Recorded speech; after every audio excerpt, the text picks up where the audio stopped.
Good morning, beloveds. Oh, not sure I'm awake this morning. I mean, I got up, got the walk going, have eaten breakfast, and I'm just, not ready to face the day, and it happens that way. It is also the last day of February. It is February 28th, and all of the other two 365 books that I did had a February 29th. This one does not, which I find really interesting. So last day of February. It is February 28th. The title is An Ounce of Conviction. The first quote is, "Be ye doers of the word and not hearers only, deceiving your own selves." And that is James 1:22. The second quote, "What we know, we can do. What we cannot do, we only suppose. We only think we know." Science of Mind, page 499. My experience as an assistant teacher in Science of Mind classes has taught me that no one is as eager to share an understanding of the Science of Mind philosophy as beginning students. They become so excited about their new knowledge that they immediately want to share it with other people. I look back now on my early experiences with the Science of Mind and remember how enthusiastic I, too, was. I had made a wonderful discovery that would have a profound impact on my life, and though I had much to learn, and still do, even after all the years that have passed since then, I began to benefit in many wonderful ways from the knowledge I had acquired. Our initial enthusiasm for any worthwhile endeavor is wonderful. That's what keeps us at it. But we need to retain our enthusiasm as we continue to grow in knowledge and understanding, even during the periods when we seem not to be making progress. And one way we can keep our level of enthusiasm high is to put what we are learning into practice, to let it work for us. Doing so will help build within us a strong conviction of the value and practicality of what we are learning. Let's commit ourselves then, as we pursue our study of the Science of Mind philosophy, to stay enthusiastic. Let us be doers of the word, applying our newfound knowledge so that we continue to grow in faith and conviction. I am grateful this day for the understanding I have. I know that when I am ready to accept greater wisdom, a teacher will appear. In the meantime, I apply what I already know with enthusiasm and conviction. And that is AD, and I have no idea who AD is. AD is one of the ones that's not listed in the front. So,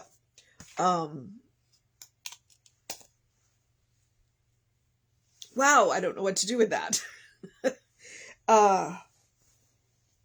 The interesting thing about Science of Mind is it doesn't matter how long you've been at it. There's always something new to learn. And I think that's what attracted me. Well, not attracted me, but kept me at Science of Mind.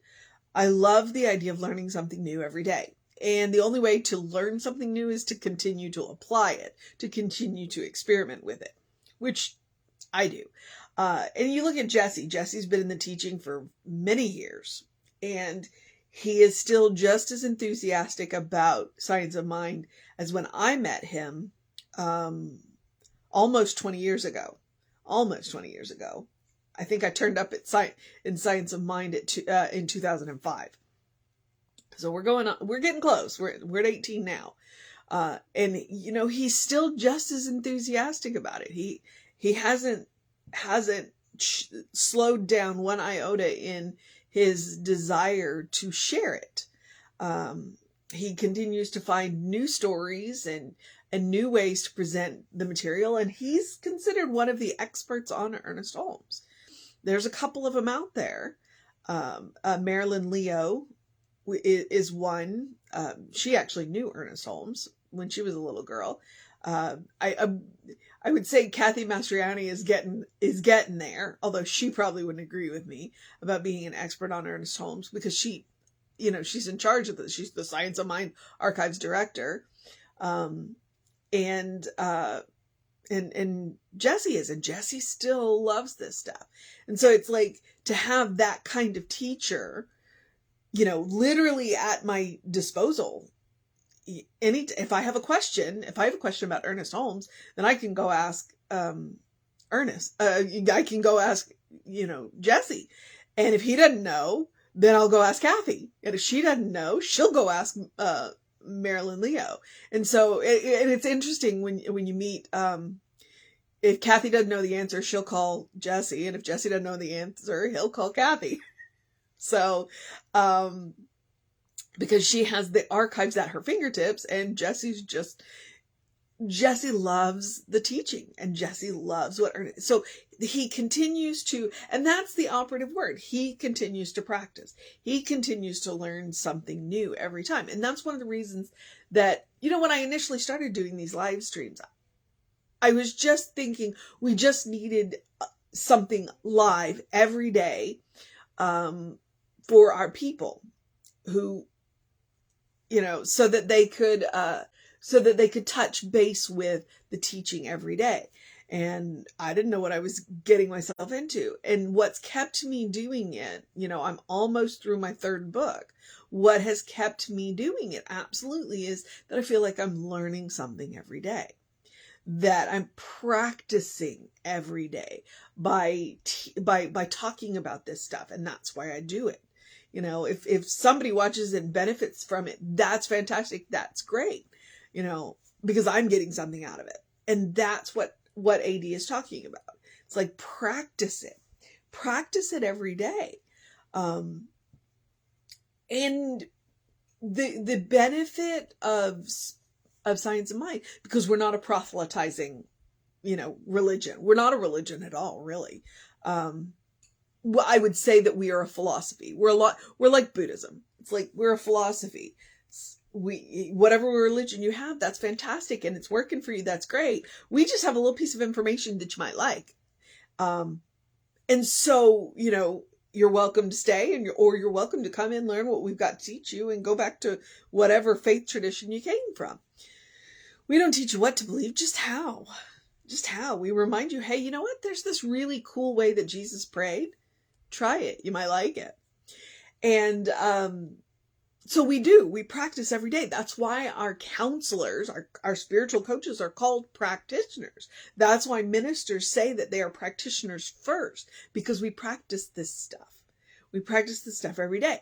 And when I said we're not a proselytizing religion, that's what I mean. We don't go out and say, hey, we've got this really amazing information. You should come to us. What we do is we live our lives. And when we live our lives, we provide a living example of how you can live your life.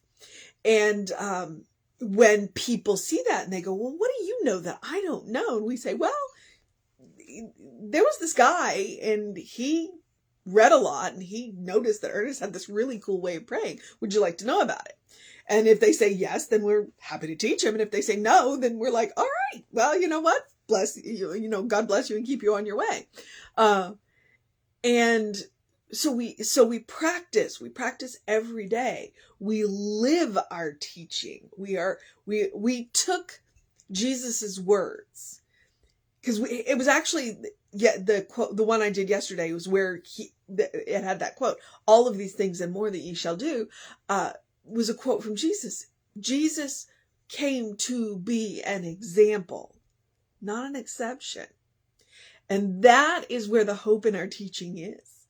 Jesus came to be an example. All of these things that I do, ye shall do, and more. I came to teach you, but I came to teach you so that you can continue to learn. And that is what we do. That is what we do. We continue to learn. We continue to practice. We continue to read. I'm really looking forward to I've really loved this book. I'm glad that Reverend Jesse suggested this book to me. And I'm really looking forward to the new one. Because again, this is another one that I got from Reverend Jesse, because he came home all excited about this book, where it's 365 or 364 maybe, because this is only 364. It doesn't have a February 29th. New thought women. So we're going to go on a journey with New Thought Women, and I'm really excited about that. We got one more month in Beyond Appearances, and then we'll start on that new one. And it coincides with Jesse's going to spend 2 months focused on New Thought Women, so I'm kind of excited about that. But an ounce of conviction. Well, how do you get conviction? Practice. That's what I've been talking about. Practice. Practice, practice, practice. That's what, actually, honestly, that's probably what I talk about a lot. A lot. All right. So the mission today, should we choose to accept it? Well, it's in that last paragraph. Let's commit ourselves then, as we pursue our study of the science of mind philosophy, to staying enthusiastic. Let's be doers of the world, applying our newfound knowledge so that we continue to grow in faith and conviction. So, the mission today, should we choose to accept it, is to commit ourselves to the enthusiasm of the philosophy. That is absolutely the mission today. All right. So then the other one is the spiritual practice of doing something loving for yourself, doing something kind for yourself, doing something compassionate for yourself, whatever that looks like. It can be as simple as taking a deep breath before you speak, as much as taking some time off. Always a good thing. But what I remind you is, it is absolutely about self-care. Okay? I make no bones about it. I want you to practice love, kindness, and compassion on yourself for multiple reasons. One, I'm encouraging you to create a habit. Practice on yourself. Create a habit, create a default setting, create a first response. You cannot pour from an empty cup. Take care of yourself. All right? I also remind you, you deserve your own love, you deserve your own kindness, you deserve your own compassion. That's the other reason why I encourage you to do it every day. What I also do is remind you that it is about making room for joy. Okay? Your life is a special occasion. Make room for joy. Wear the good clothes. Eat the good stuff. Eat dessert first, occasionally. Just follow it up with a good dinner if you're going to eat dessert first. Although I say that, and then there are days that you go home and you just don't feel like dealing with it, and you eat a piece of chocolate cake and you have a bowl of cereal and you're done. You know, that looks like self-care too. Some days that's what we do. There have been many a night that I have just not wanted to deal with dinner, and I will eat myself a nice bowl of oatmeal and be done for the day. So, you know what? Self-care comes in many forms. And however you practice love, kindness, and compassion on yourself, it's whatever is best for you. So, I just remind you, make room for joy, take care of yourself, practice on yourself. And because when you practice, you are creating a well-worn path to the source of your own being, to the source of infinite love, infinite compassion, infinite kindness. Then when you meet people who need a little extra, you got plenty to share. All right. I need to remind myself of that today. Moving forward, here's where I remind you to do something to engage your mind and your body. Drink plenty of water. Hydration is super important. And get that early in your day bright light. There were cracks in the clouds today, so I got a little sun. There's just a hair of sun. I got toe beans in the sun. The cat's paw is in the sunshine, which is wonderful. Circadian rhythms is what I'm talking about. That early in your day, bright light, even if it's artificial, helps to reset those hormones. You'll sleep better at night. You'll have more energy during the day. It's science. You can look it up. That's why I talk about it every day.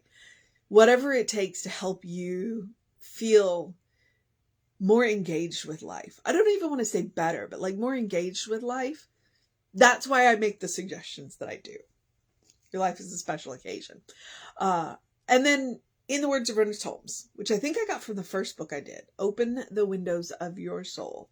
Allow the breath of heaven to remind you do live in heaven right here, right now. Because the weather, it's going to be in the 80s again today, but it's in the high 60s right now. We opened the windows. And when I say that phrase, that's what I think of. It's that when you open the windows and you get that just cool breeze across your arms, and it's that fresh air running in, that's what opening the windows of your soul look like. You open the windows of your soul to the qualities of God, which is love, joy, kindness, compassion, honor, loyalty, trust, conviction, practicing, all those amazing things that we know that God is. When we open the windows of our soul, amazing things happen. All right. So practice, practice, practice. And in that case, you can always take Emma's advice, look for the good and praise it. Okay. I think I'm now jumping into the social media part. We are Creative Life Spiritual Center, Creative Life Spark. I'm the Running Rev Ryan on the social medias that I am on, so please feel free to like and share and subscribe and do all that stuff. We try and put really good content up for you, so please take advantage of it. And if you want to know what's going on with the center, email info@creativelife.org. That's a constant contact. And I just saw a really cool thing in, I don't know if it was in my email or in text message. Apparently, we're going to be linking the Sunday talks from YouTube onto our website. And our website is creativelife.org. So there you go. So that's all good and amazing and wonderful. You'll have access to all that great content. And in the email, the hot links are hot. If it says click here now, it will take you right to the information that you're looking for. Okay. I think I'm at the part where I encourage you to have a great day, a wondrous day, a fantastic day, a magical day, an enchanted day, a wonder-filled day, an awesome day, a take care of yourself day, a learn something new day, a practice day, a have an enthusiastic day. And a little enthusiastic or a lot of enthusiastic, that's up to you. A good day. And if that is too much pressure, simply have a day. Because you are enough just as you are. As I've said before and will say again, you are a beloved child of God in whom God is well pleased, always and forever. All right? You are a bright light, a divine spark, it's a brilliant light. Bright light, brilliant light, divine spark. Godling. You are a spirit in motion. You are God in action. Know the truth of your being. All right. Reverend David should be on around 5 p.m. with you. I will be back with you at 9 a.m. We are back to our regularly scheduled. I appreciate David taking care of the 9 a.m. slot yesterday, so I could go to the eye doctor. And yeah, know that you're loved. And I will see you next time.